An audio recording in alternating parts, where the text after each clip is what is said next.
Bonjour, que la paix et la grâce de Dieu soient sur vous tous et toutes. Merci à Pascal qui a tout organisé, merci à Lucie, merci au groupe de louanges. Cette onction pendant la louange, c'est extraordinaire. Je vais vous donner mon témoignage en 3 parties. D'abord, qui je suis, d'où je viens, premier point. Et puis après, le deuxième point, c'est comment je suis entrée dans l'occultisme. Magie blanche, comme on appelait en Alsace. Le secret, comme on appelle en Suisse. Puis, je vais vous parler de l'hindouisme parce que j'étais dans le yoga, dans l'hindouisme, pendant plus de 5 ans. Et quelles en furent les conséquences. Et le troisième point, c'est comment j'ai rencontré Jésus-Christ et je suis devenue sa servante. Il est écrit dans Matthieu 12, 37, qu'on peut projeter, « Je vous le dis, au jour du jugement, les hommes rendront compte de toute parole vaine qu'ils auront prononcée. Par tes paroles, tu seras justifié. Par tes paroles, tu seras condamné. » Ce que je vous dis ce soir, c'est uniquement mon vécu et la parole de Dieu. Je m'appelle Jacqueline Frézard, je m'appelais Munch, je suis née en octobre 1945. Oui, vous calculez bien, j'aurai 80 ans dans quelques jours, dans une famille pauvre spirituellement. Le jour de ma naissance, maman voulait un garçon, elle avait déjà une fille avant la guerre. Papa était au maquis dans les Vosges, elle voulait un garçon. Elle m'a casée, elle m'a confiée à une tante qui m'a élevée pendant 1 année. Puis 1 année après, en octobre 1946, je suis revenue à la maison, maman avait eu un petit garçon. Mais dès le moment-là, j'ai souffert d'asthme, un asthme sévère qui m'a accompagnée une grande partie de ma vie. On ne peut pas parler d'une enfance heureuse. Avant-hier, on a entendu le témoignage de Carlo qui disait qu'il avait une enfance heureuse. J'ai vécu à l'âge de 7 ans et à l'âge de 9 ans l'inceste, papa était alcoolique. Quand on avait 8 ou 9 ans, mon petit frère et moi, on est allés... Papa tapait tellement maman qu'on s'est sauvés la nuit. Et on est allé au seul téléphone qu'il y avait à 1 kilomètre de là pour appeler les gendarmes. Et pas de lampe de rue. On appelle la gendarmerie, on nous dit « Y a-t-il eu un rapport médical ?» Je dis « Non. » Alors nous ne dérangeons pas s'il n'y a pas eu de rapport médical. Mon frère et moi, on pleurait tout ce qu'on avait comme larmes dans le corps. On a refait 1 kilomètre à pied dans la nuit. Et quand on est arrivé vers la même maison, maman courait. Elle voulait aller se jeter à la rivière, se suicider. Je n'oublierai jamais ce moment, ni la jupe qu'elle portait, une jupe longue brune. On s'est accroché à sa jupe, on lui a dit « Maman, maman, on est là, on est là ». Le jour de mes 16 ans, j'ai voulu me mettre entre papa, qui était très grand, il mesurait 1,87 m. Maman était une petite Vosgienne. Au moment où je me suis mise entre eux, papa m'a étranglée. Je me suis entendue faire... Et maman a ouvert la fenêtre, elle a crié au secours, il m'a lâchée.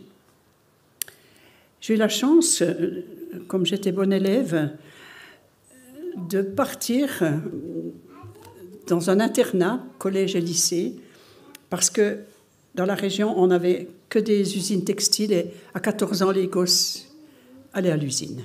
Et j'ai eu la chance de ne pas aller à l'usine. J'aperçois dans la salle une dame que je viens de saluer.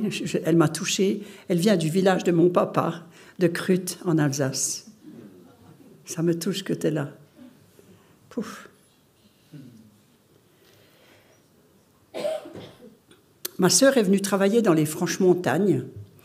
Et je n'ai pas pu aller à l'université comme toutes mes amies après le lycée. Mon père m'a dit « Va travailler en Suisse, va avec ta sœur ». Alors j'ai pris le train, puis je suis venue dans les Franches-Montagnes. Le lendemain, j'avais déjà une place de travail dans une fabrique de boîtes de montres or. Je suis tombée amoureuse du frère du chef de bureau. Nous nous sommes mariés, il s'appelait Étienne Frézard. Nous avons eu 2 filles magnifiques. J'ai 6 petits-enfants extraordinaires. Ils sont petits. Ils font 2 mètres, ils chaussent du 50. C'est des petits enfants. Leur naissance a été... J'ai eu beaucoup de joie pour la naissance. La première fille de ma fille aînée, là, ce n'était pas de la joie. J'avais de l'asthme, comme je vous ai dit. J'ai fait 6 crises d'asthme un soir. J'étais seule dans mon appartement. Vous entendrez que j'ai divorcé. Et au bout de la 6e crise d'asthme, je suis tombée à terre, j'ai hurlé. Seigneur, je ne veux pas mourir. Ma première fille attend son premier bébé. Je veux connaître ce bébé. Et je suis tombée là par terre. C'était en décembre 91. Et je me suis réveillée le lendemain matin. Et je pleurais. Et je disais, papa, je te pardonne. 40 ans après, je pardonnais l'inceste. Et je pleurais. Et on m'a emmenée dans une petite église évangélique. On a prié pour moi. On m'a fait l'onction d'huile. Je n'ai pas cru. Le pasteur est arrivé avec sa fiole d'huile là, sur mon beau costume. Je me suis dit, ils vont mettre partout. Je n'y ai pas cru. Et le dimanche d'après, je suis retournée. Et non seulement le pasteur a prié pour moi, mais toute la salle s'est levée. Ils ont imposé les mains. Il y avait une chaleur sur moi. Ce jour-là, j'ai été guérie d'asthme et de toutes mes allergies. Et je n'ai plus jamais eu une crise d'asthme depuis. Jamais. C'était en décembre 91.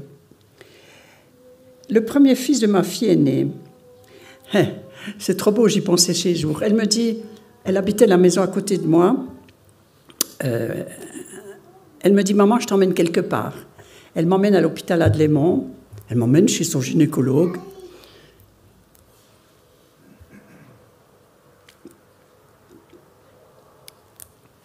Échographie. Je vois un beau sexe d'un garçon. Ni le gynéco ni ma fille n'ont vu, j'ai rien dit. Et puis, j'avais un beau petit garçon qui est né quelques mois après, un beau petit-fils. Le jour de sa naissance, j'ai vu une main qui me posait une couronne sur la tête et puis qui posait une pierre rouge. Et c'est dans la Bible, c'est écrit « Les enfants des enfants sont la couronne des vieillards ». Je raconte encore une autre anecdote concernant la première fille de ma seconde fille. J'ai eu une vision un matin quand je priais. Je voyais mon gendre tenir un bébé qui venait de naître. Il le tenait comme ça. Il y avait le cordon ombilical. Je pousse et je vois un sexe de petite fille. Et au déjeuner, j'ai dit, on va avoir une petite fille. Et ma petite fille est née, pas loin de chez Philippe de Corot. Ma petite fille est née, voilà. Bon, le deuxième point, c'est qui m'a transmis ces secrets? Quels secrets j'ai pratiqués et comment? L'arthrose. Mon mari avait été licencié en licenciement économique. J'avais dû retravailler, il avait une trop petite paye. Et j'ai retrouvé un travail comme aide-veilleuse de nuit à l'hôpital de Seigneur-Légier. Ce n'était pas du tout mon métier, je travaillais dans un bureau. J'avais arrêté quand ma première fille est née. Et un soir, je claudiquais, j'avais mal, j'avais de l'arthrose dans une hanche. Je boitais et un vieux monsieur avec un visage terrible me dit « Mais qu'est-ce qui vous arrive, Madame Frézard ?» Je dis « Mais j'ai de l'arthrose dans une hanche. » Il me dit « Écoutez, je suis le seul qui fait le scré pour l'arthrose dans le Jura. Passez après votre tournée, je vous ferai le scré. » Et il m'a fait lever ma blouse blanche, il m'a frictionné dans un sens, dans l'autre, avec de l'huile confrée qu'il avait dans sa table de nuit. Plus aucune douleur. J'ai amené ma belle-mère, elle avait de l'arthrose dans les genoux, il la soigne.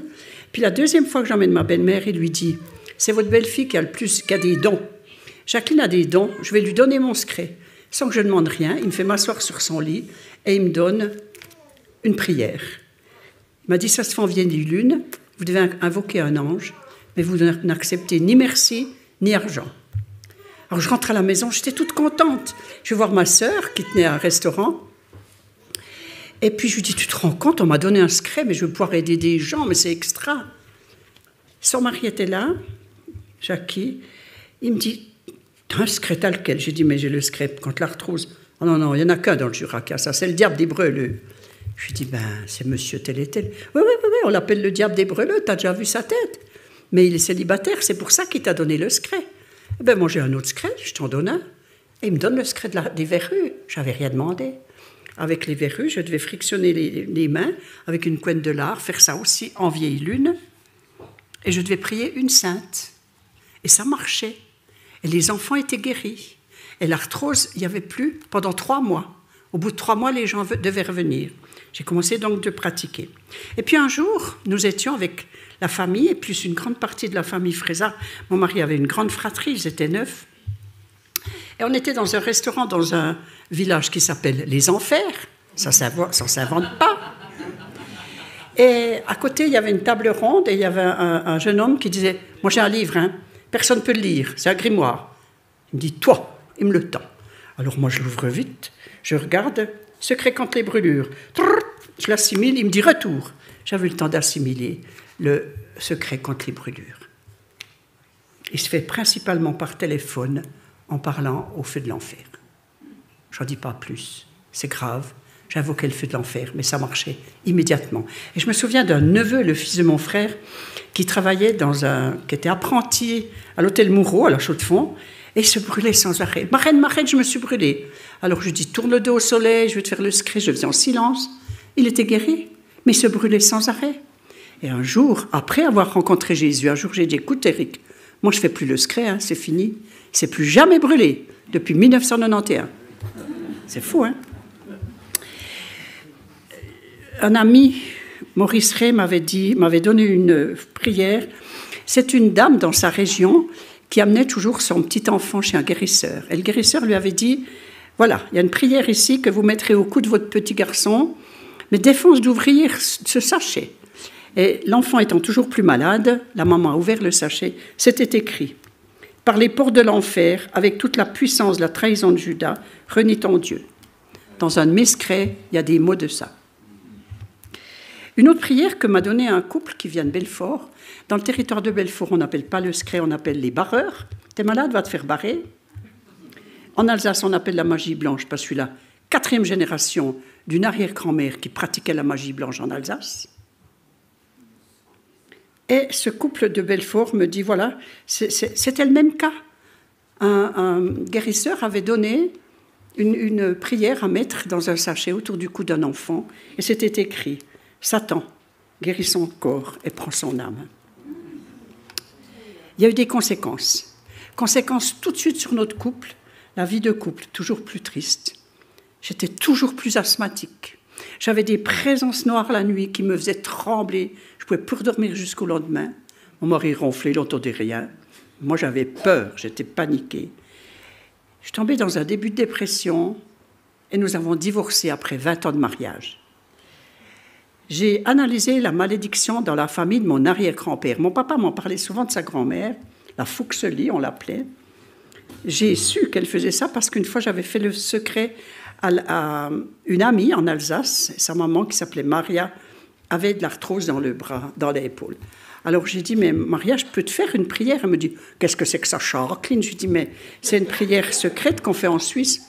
Ton arrière-grand-mère, la Fuxeli, elle faisait ça, hein, bien. Alors, quelle malédiction sur la famille de ma grand-mère. Elle a eu des enfants, ils sont tous morts dans des conditions terribles, j'en frissonne. Hein. Elle a divorcé, elle a quitté son mari, elle s'est remariée avec un autre. Elle a eu des enfants, dont mon grand-père, je porte son nom, il s'appelait Jacques Munch, qui a été blessé et gazé à Verdun, il est mort à 40 ans. Mais tous sont morts. Et il y a une malédiction sur la famille terrible. Famille des guérisseurs, dans le village où j'ai habité longtemps. Je ne cite pas le village, je n'y ai que des amis. Malédiction qui se traduit sous toutes les formes.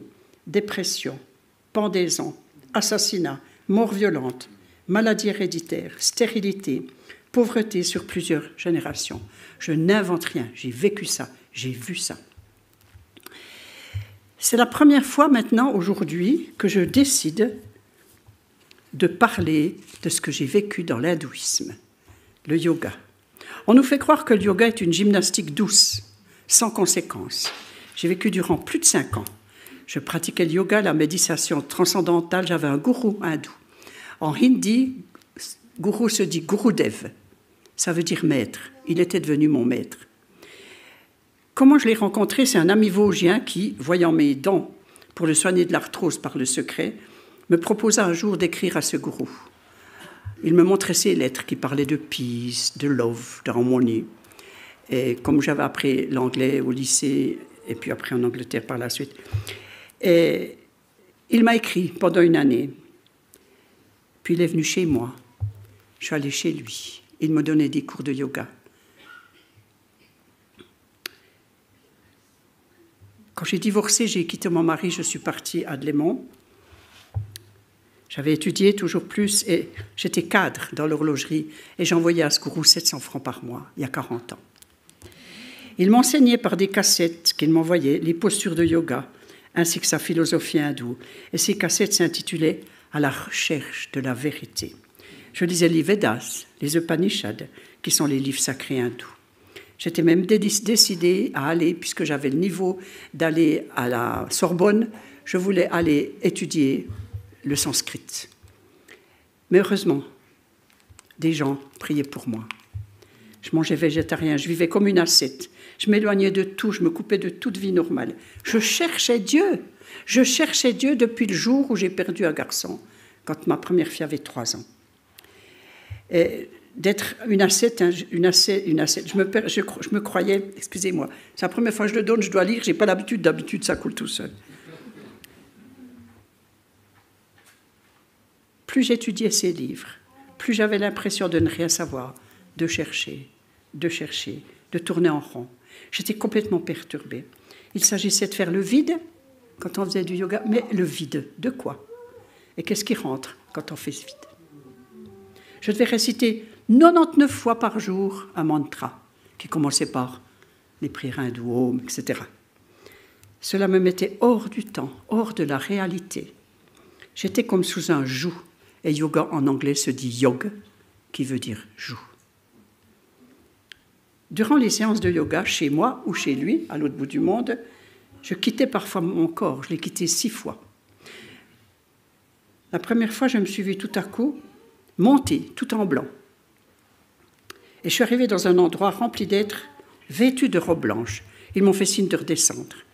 J'étais au 2e ciel. C'est là que sont les anges déchus. Ceux qui ont étudié la Bible depuis la chute, quand Satan, qui était orgueilleux, il s'appelait Lucifer, ange de lumière, voulait être aussi grand que Dieu. Dieu l'a chassé. Il a pris avec lui des myriades d'anges. Ce sont eux dans le 2e ciel. C'est là que j'allais quand je quittais mon corps. Et la dernière fois que ça m'est arrivé, j'étais dans une salle avec des yogis. Tout d'un coup, on était donc assis comme ça. J'ai vu mon corps partir. Je voyais la salle, je voyais la maison, je voyais le village. J'étais dans une bulle. Je montais. Et j'ai pris peur. Je me suis retrouvée, et il y avait un yogi à côté de moi. Il m'a dit « Jacquille, vous n'étiez plus là ». Je suis allée vivre quelques jours dans un ashram, près de Paris. Vous savez que je ne peux pas témoigner ce que j'ai vécu là-bas. C'est trop violent. Vous dormiriez plus de la nuit. Je dirais qu'une chose, c'est qu'au milieu de la nuit, une fois, j'ai hurlé, non pas avec une voix d'homme, ni de femme, ni d'animal. Une voix indescriptible. Les dames qui habitaient dans ce pavillon, c'est le pavillon de femmes, elles n'ont pas dormi de la nuit. Le lendemain, le swami, comme on l'appelait, le grand chef hindou, m'a mis à la porte. C'était en hiver, on m'a jeté à la porte. J'ai dû aller à pied à la gare, c'était en plein hiver, dans la neige, etc. Mon neveu, Pascal Frézard, priait pour moi, avec un groupe de Neuchâtel. Il m'a dit un jour, si tu as un problème, Jacqueline, tu cries Jésus. Et je me souviens de voiles noirs qui m'étouffaient la nuit quand j'étais dans l'hindouisme. Et je criais Jésus. Quand je criais Jésus, tous ces voiles partaient. Un jour, j'étais vers ma porte-fenêtre dans ma chambre et j'ai entendu une voix qui m'a dit « Je te donnerai gloire et honneur si tu me sers ». Et j'ai su que ce n'était pas la voix de Dieu. Parce que je commençais, parce qu'elle m'apportait la Bible, m'avait apporté une Bible, je commençais à lire la Bible. Et là, j'ai crié « Jésus », tout a disparu. Mais revenons au yoga courtement. Ce n'est que bien plus tard que j'ai compris tout ce qui m'arrivait. Je faisais le vide, j'ouvrais une porte à toutes sortes d'esprits dans l'hindouisme. Car il y a des esprits maléfiques dans la philosophie hindoue. C'est très sournois, c'est caché. On connaît tous un homme, je ne citerai pas son nom, qui a commencé par un peu de yoga, qui est allé vivre dans des ashrams en Inde. Il a importé de cette religion hindoue la croix gammée, qui n'est autre que la svastika, symbole occulte du bonheur. Quel esprit dirigeait cet homme? Les méthodes de méditation orientale visent à se centrer sur soi, à rechercher son moi. Un très cher ami, Maurice Ray, a écrit un livre « Non au yoga ». Je ne le citerai pas. Ce que je dis, je le dis de ma vie, mais je ne cite pas des gens. Mais son livre est intéressant. J'ai eu la joie de partager toute une semaine avec Maurice, comme orateur lors d'un camp de ski avec mes amis de Saint-Blaise. Et quand Maurice m'a vu la première fois, il a croisé les bras et m'a dit « T'as touché à quoi, toi ?» J'ai dit « Au secret, au yoga. » Ah, on va regarder ça cette semaine. Et puis tous les jours, on montait tous en téléphérique en haut de la montagne, les gens faisaient du ski. Moi, comme j'étais asthmatique, j'ai jamais pu faire de ski. Et il montait avec moi et il me disait, explique-moi tout ça, explique-moi ce que tu as vécu dans le yoga.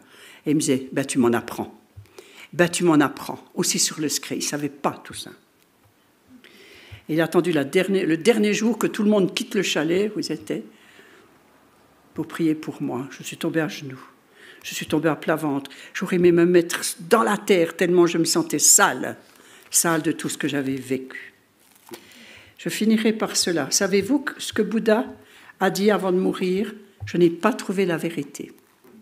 Jésus a dit, je suis le chemin, la vérité, la vie. Nul ne vient au Père que par toi, que par moi.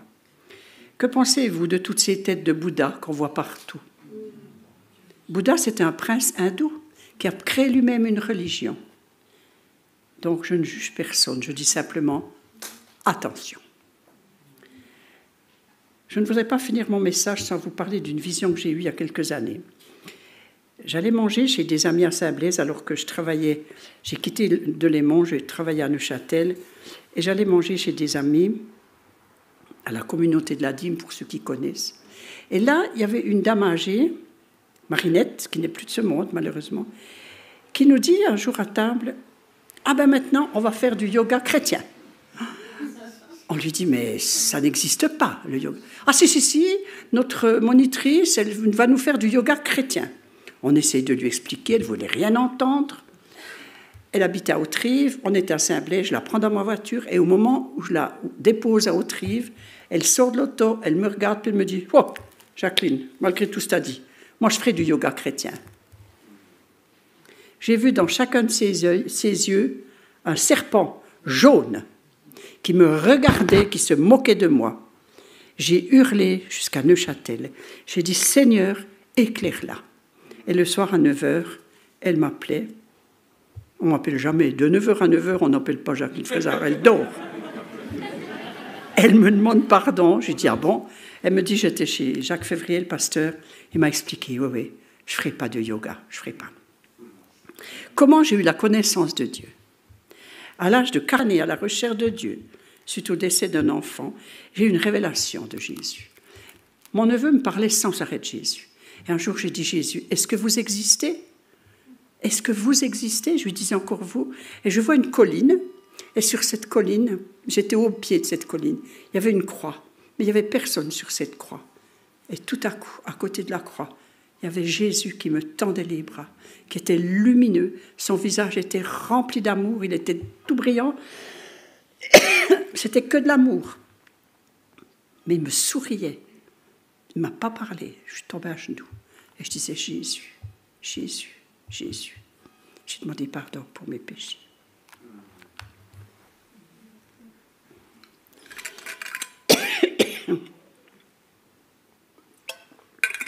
J'ai écrit au gourou pour lui raconter ma vision de Jésus, parce qu'on s'écrivait sans arrêt, en lui disant, je te pardonne, mais je n'ai plus qu'un maître sur terre et dans le ciel, Jésus-Christ. Le jour où il a reçu ma lettre, j'ai eu envie de me suicider. J'ai écrit à mon père, j'ai écrit à mes enfants, à mon mari. Et puis je suis tombée à genoux, j'ai dit, Jésus, je ne veux plus vivre, je veux mourir. Tout à coup, je me suis retrouvée comme couverte d'un manteau, d'une chaleur, et je ne me suis pas suicidée. Jésus m'a sauvée du suicide ce jour-là. Un promoteur avait racheté 3 blocs, 3 immeubles, où j'habitais dans un à Delémont, et j'ai dû partir, et j'ai trouvé une place à Neuchâtel. Et puis on m'a invitée à une soirée d'évangélisation. Alors je ne savais pas ce que ça voulait dire. J'y suis allée pour faire plaisir à la personne qui m'invitait. J'étais touchée par la louange, par la parole de Dieu, mais comment le pasteur sait que je cherche Jésus depuis des années? Comment est-ce que le pasteur connaît toute ma vie? Comment il sait que je suis une pécheresse? Quand je travaillais à Delémont, je travaillais à la Suiza, j'étais cadre, je voyageais sur toute l'Europe avec des pendulettes de luxe, 40 kilos de pendulettes, j'étais jeune, mais je n'étais pas très sérieuse dans tous les pays que je voyageais, que je visitais. Et là, il m'a dit que je suis pécheresse. Il dit que Jésus est mort à la croix pour mes péchés. Mais je n'ai jamais entendu cela. Et quand il demande qui veut donner son cœur à Jésus, je lève la main, je donne mon cœur à Jésus. C'était le 15 mai 91. Et Jésus est devenu mon Seigneur et mon Sauveur. Et j'ai eu une nouvelle vie avec Jésus, complètement. J'aimais la parole de Dieu, je la dévorais partout. J'avais une Bible. Mon mari me dit que je dois parler plus fort. Il est chou, vous entendrez, parce que j'ai divorcé. Vous entendrez la suite.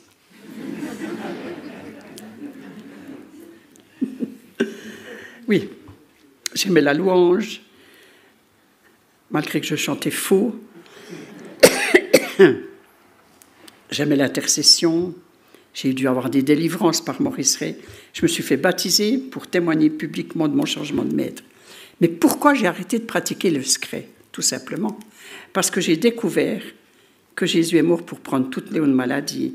Et c'est écrit dans Marc 16, 17-18, « Voici les miracles qui accompagneront ceux qui auront cru. En mon nom, ils chasseront les démons, ils parleront de nouvelles langues, ils saisiront les serpents, s'ils boivent quelques breuvages mortels, il ne leur fera point de mal. Ils imposeront les mains aux malades, et les malades seront guéris. En mon nom. » Et je me suis rendu compte que je ne faisais rien au nom de Jésus. Et Jésus a dit « en mon nom ». Je lis dans 2 Corinthiens 2, 6, « Nous rejetons les choses douteuses qui se font en secret. Nous n'altérons pas la parole de Dieu. C'est Jésus-Christ le Seigneur que nous prêchons. » Et puis dans 1 Jean 4, 1, 3, « N'ajoutez pas foi à tout esprit, mais éprouvez les esprits pour savoir s'ils sont de Dieu. Car plusieurs faux prophètes sont venus dans le monde. » Mon gourou, c'était un faux. Reconnaissez à ceci l'Esprit de Dieu.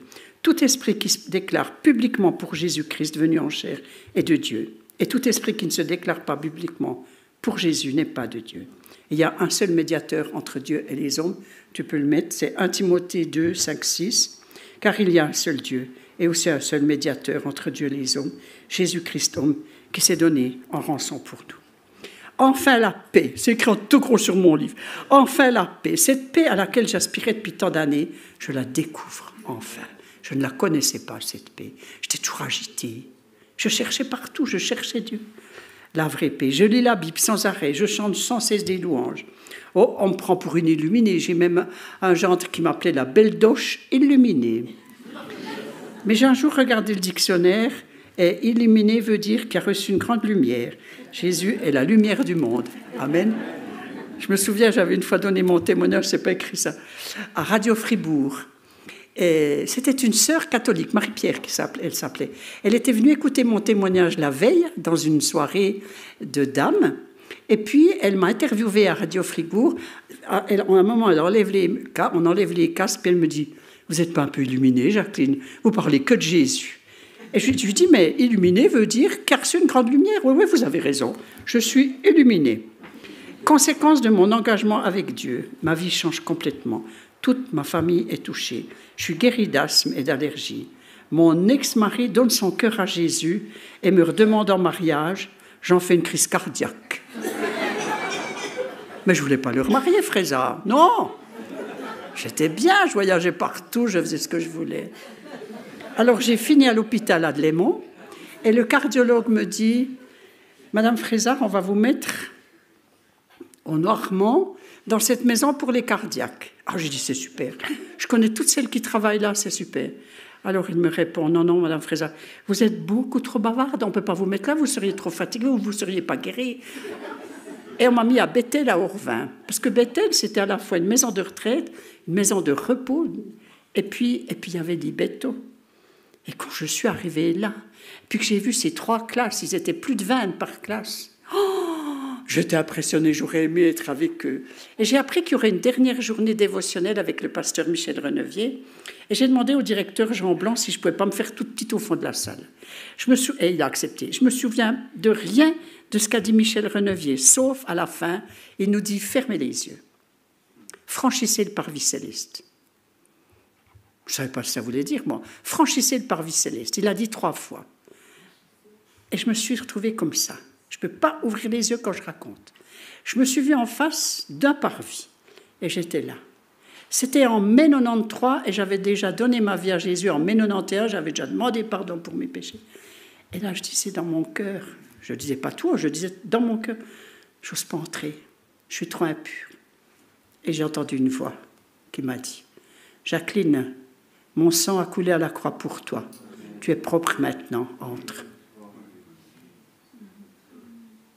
Il nous dira ça un jour. Werner, mon sang a coulé à la croix pour toi, tu es propre maintenant, entre. Marcel, mon sang a coulé à la croix pour toi. Pascal, c'est ce que je connais, hein, que je cite. Hein. Mon sang a coulé à la croix pour toi. Quoique vous êtes nombreux que je connais, c'est vrai. Donato, mon sang a coulé à la croix pour toi, tu es propre maintenant. Et j'ai franchi un parvis. Et je suis arrivée dans un endroit, à terre, c'était plus brillant que du cristal. Les murs, c'était que des pierres précieuses. Il y avait de l'améthyste, on en a dans les Vosges, j'ai reconnu.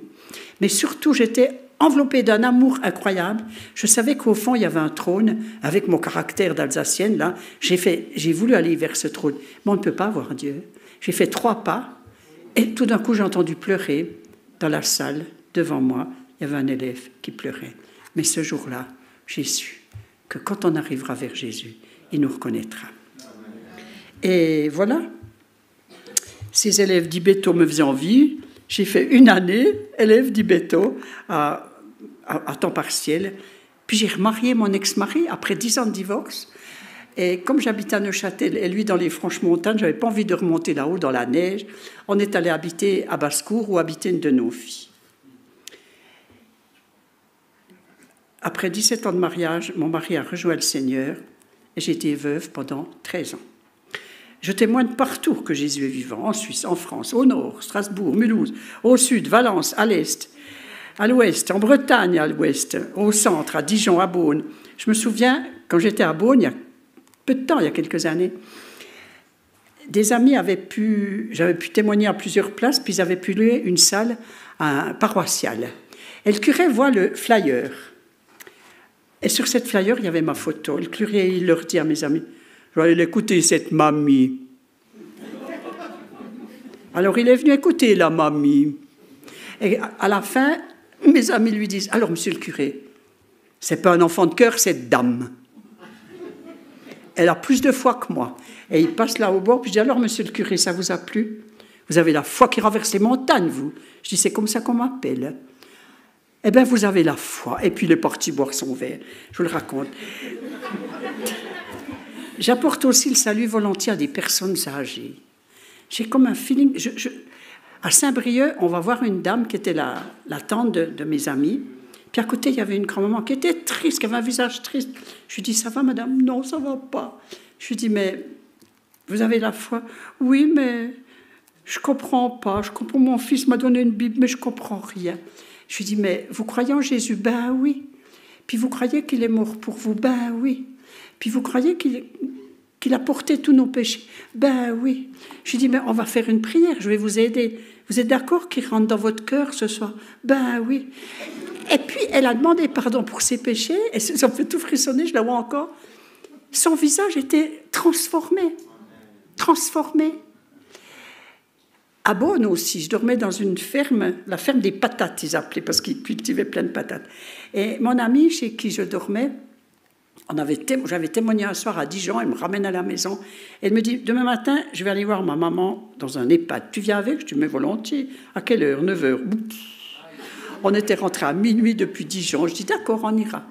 Mais tu sais, elle me dit, elle ne veut rien entendre parler de Jésus. Je dis, t'inquiète pas, on va prier en langue. On a prié en langue dans la voiture.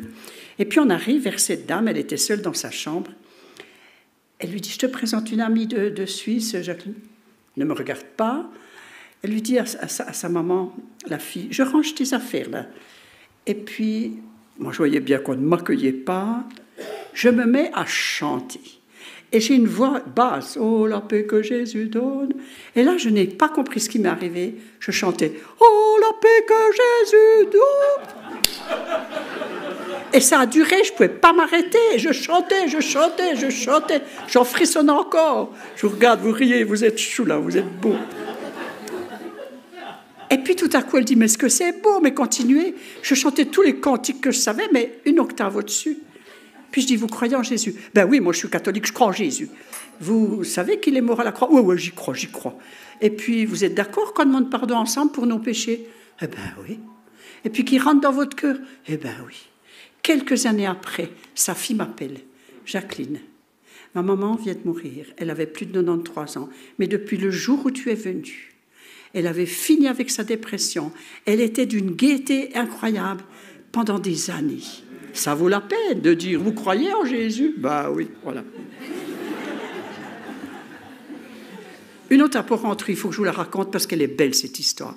J'avais des amis à Morges qui me téléphonent un jour. Jacqueline, on a une ancienne voisine qui habite maintenant à Halle. Est-ce que tu voudrais aller la visiter?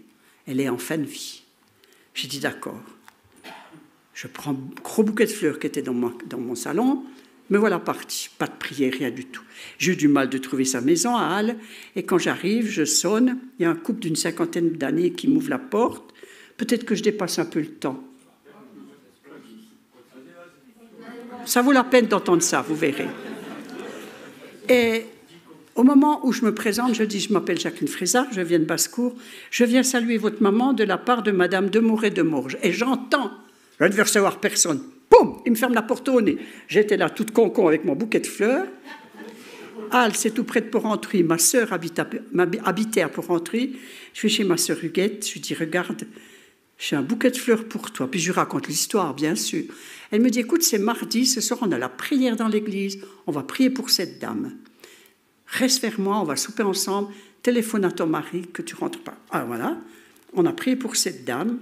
15 jours après, mon ami de Morges qui m'appelle. Si tu savais ce qui est arrivé. Cette femme était bien malade, son mari pas. Mais le 1er août, ils se sont suicidés, ils ont pris des cachets. Lui, il est mort. Elle est mourante à l'hôpital à Porrentruy. Tu veux y aller? J'ai dit, j'y vais, mais je ne vais pas toute nue là. On va prier ensemble d'abord. Alors on a prié, que le Seigneur dirige tout. J'ai cueilli la plus belle rose de mon jardin. Me voilà arrivée à l'hôpital de Porrentruy. Il y avait ce couple. Il y avait un rideau jaune, il n'y avait personne. Elle était là. J'arrive, c'était une belle femme. Et on ne se connaissait pas, je ne l'avais jamais vue. Et je lui dis, mais est-ce que vous êtes belle? J'étais veilleuse de nuit pendant des années à Seigneur-Léger. Je n'ai jamais vu une si belle patiente. Puis dans mon cœur, je me disais, j'aimerais bien qu'il parte sur le balcon. Au moment où je finis ma prière, il part sur le balcon. Je lui prends la main. Je lui dis, vous croyez en Dieu? Oui. Et puis je redis la même chose. Croyez en Jésus? Oui. Il est mort pour nous, oui. Il est mort pour nos péchés, oui, oui. Elle était toute jaune, mais elle était belle. Elle était toute jaune, elle avait le cancer du foie. Aujourd'hui, c'est votre jour. Vous voulez donner votre cœur à Jésus? Oui. Vous voulez demander pardon pour vos péchés? Elle a pleuré. Elle a demandé pardon. Elle a donné son cœur, sa vie à Jésus. On finissait la prière, le couple arrive. Elle leur dit, vous avez bien fait de la faire entrer, cette dame. C'est une vraie. C'est écrit sur son front. Une de mes filles m'a dit, t'as pas demandé ce qu'il y avait sur ton front? Mais moi je sais, c'est les arts de l'esprit. Jésus m'a mis, tombe. J'ai un jour témoigné dans une église à Bienne, aux Écluses, et puis à la fin, un homme s'approche de moi. Il me dit, Jacqueline, mon papa habite tout près de chez vous, dans un village à côté de Basse-Cour. Il fait le secret. Je n'avais que 2 frères, ils se sont pendus. 15 jours après, je donne ce témoignage dans une église à Porrentruy. Une dame pleurait dans la salle. À la fin, elle vient, elle me dit, voilà, il y a 10 ans que je fais le secret, mais j'habite de l'autre côté de la frontière en France. Je n'avais que 2 frères. Ils se sont pendus. Je vais vous partager quelque chose de plus lumineux. J'ai été guérie d'asthme, je vous l'ai dit en 91. J'ai eu une hernie discale il y a quelques années. Je ne souhaite à personne, ça fait mal. J'avais mal depuis là jusqu'à l'orteil, ça faisait mal. J'ai dû aller chez le médecin qui m'a envoyé à l'hôpital Adlémont faire un scanner, hernie discale. C'était le mercredi quand ils m'ont annoncé ça. Mais le samedi, on avait Noël dans l'église. Et je suis vaillante, j'ai dit, je vais à cette soirée de Noël, malgré cette hernie discale, j'y vais. Il faut être courageux, parce que quand on souffre comme ça, et être courageux, parfois, ça vaut la peine.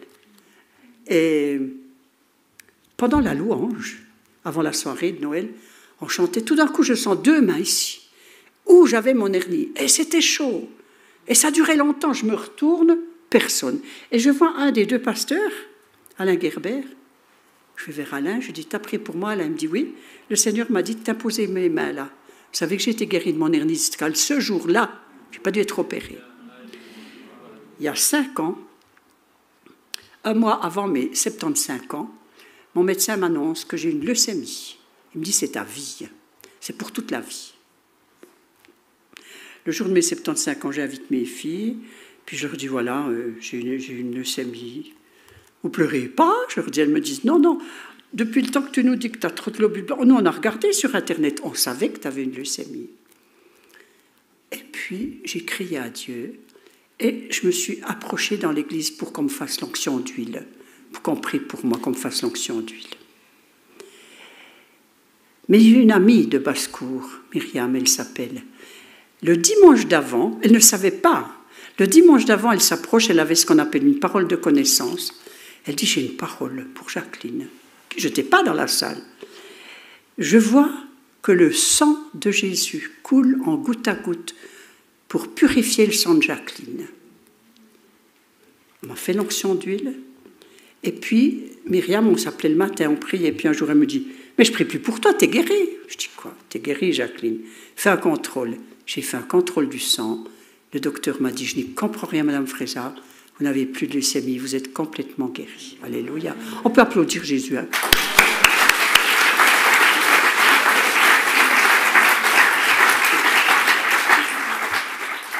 Quelque temps plus tard, j'avais de la bronchite et mon pneumologue m'envoie dans une maison à Rolle pour les bronches et on m'annonce que j'ai de l'apnée du sommeil, 38 à l'heure. Pouf. Alors je devais dormir avec un appareil, je le balançais. Un plus petit, je le balançais au milieu de la nuit. Un plus gros, je ne supportais pas. Eh bien, j'ai demandé aussi qu'on prie pour moi. On m'a fait l'onction d'huile pour rentrer. J'ai des amis qui habitent en Alsace. J'ai aussi demandé qu'on me fasse l'onction d'huile. Et puis un jour, j'ai dit, mais je vais aller faire un contrôle.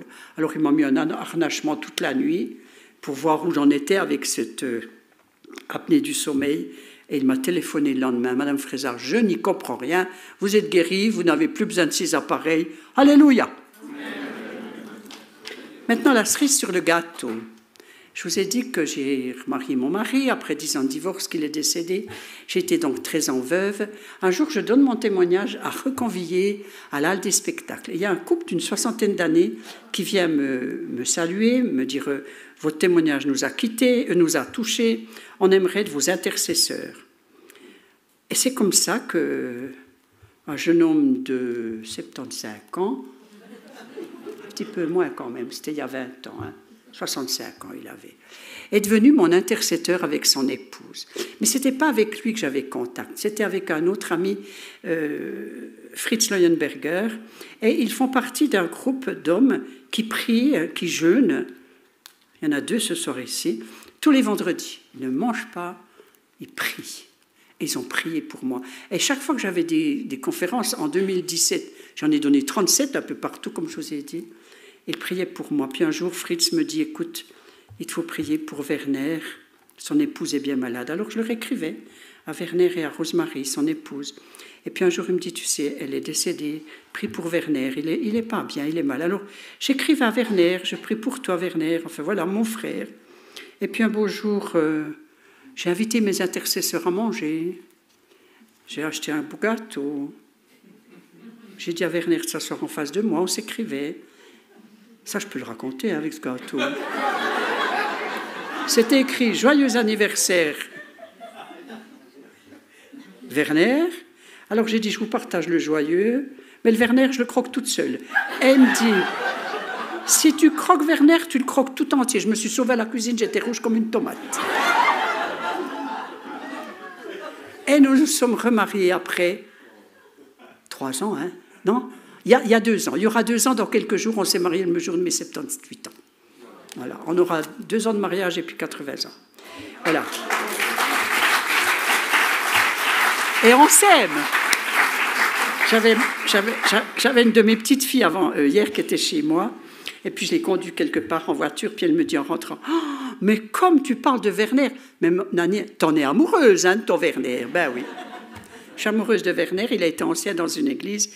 Il a enseigné la parole de Dieu dans le cadre de la Ligue pour la lecture de la Bible pendant 28 ans, à Reconvier. Il était aussi ami avec Maurice Ray, ami avec mon premier pasteur qui était Pierre Amé. Enfin voilà, on est un beau duo. Et puis maintenant, c'est lui qui m'aide, qui prie pour moi, qui me dit « Tu parles trop vite, tu parles trop pas assez fort ». C'est un homme sage, il est calme, il ne fait jamais de reproches. Je ronfle terrible. Un jour, j'ai dit « Je ronfle ». Il m'a répondu « Joker ». Je ne fais pas de reproches, Werner. Il est incroyable. Mes filles l'aiment beaucoup. Voilà.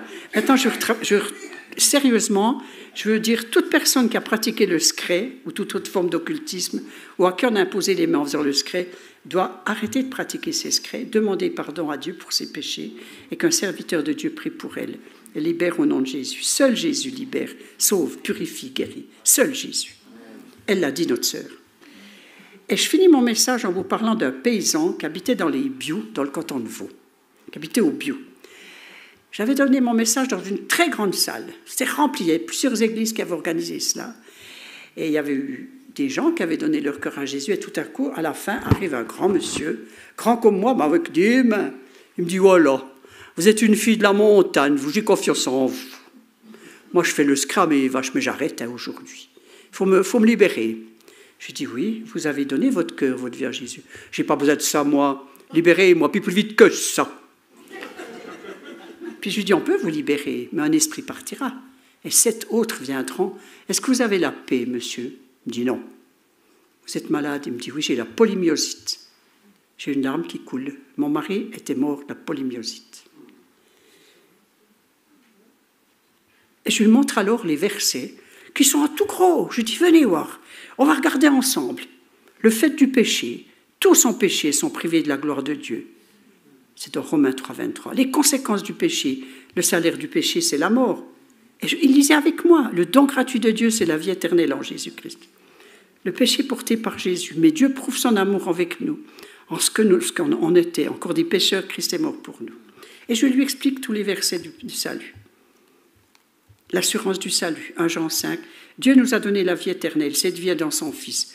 Celui qui a le Fils a la vie, celui qui n'a pas le Fils n'a pas la vie. Je vous ai écrit ces choses afin que vous sachiez que vous avez la vie éternelle, vous qui croyez au nom du Fils de Dieu. Vous voulez maintenant donner votre cœur à Jésus, monsieur? Je lui demande. Il me dit, j'y plonge.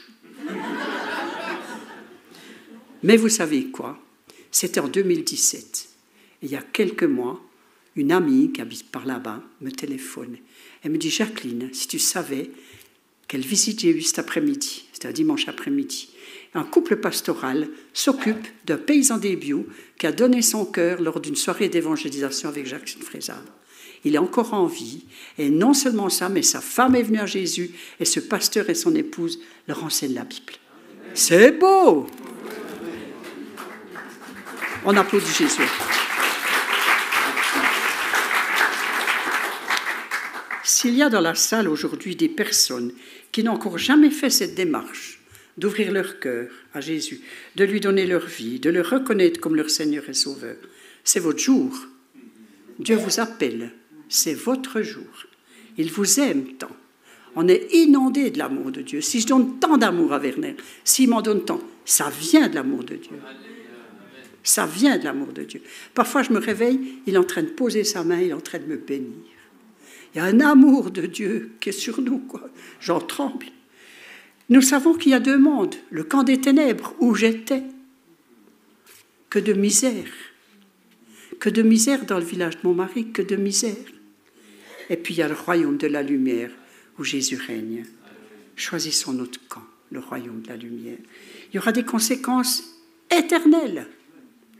Je propose qu'on ferme tous les yeux, tous. Et puis, les personnes qui ont été touchées et qui souhaitent que leur vie change, qui désirent donner, oui c'est bien, un peu de piano, c'est super, qui désirent donner leur cœur, leur vie à Jésus. Toutes les personnes qui le désirent, on a tous les yeux fermés, eh bien levez la main s'il y a des personnes qui ce soir veulent changer leur vie, veulent donner leur cœur à Jésus. Je vous laisse lever la main, oui, le Seigneur vous voit, oui, que le Seigneur vous bénisse. Je fais encore une fois l'appel, oui, que le Seigneur vous bénisse.